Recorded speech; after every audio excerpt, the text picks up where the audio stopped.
Alright mga idol, magandang hapon. Welcome to my vlog. Video natin for today ay nag-assemble tayo mga idol ng mono stand ng Linary speaker.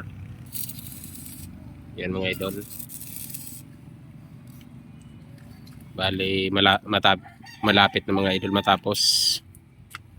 Naglalagay na lang brace. Dito sa naka-oscillate na to mga idol na pinaka-truss na to, dito nakabitin ang Linary speaker. Yung may naka-hook naman doon sa taas doon na isasabit yung chim lock natin ng speaker mga idol. Buo na yan mga idol. Bali pangalawa na tong stand kasi stereo to eh.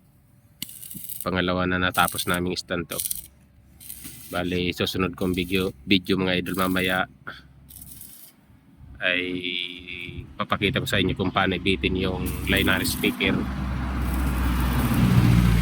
Mga idol, baka nagustuhan naman ninyo itong video na to. Huwag naman kalimutan mag-follow, like and share sa ating page para update kayo sa mga susunod kong video. Maraming salamat sa panonood.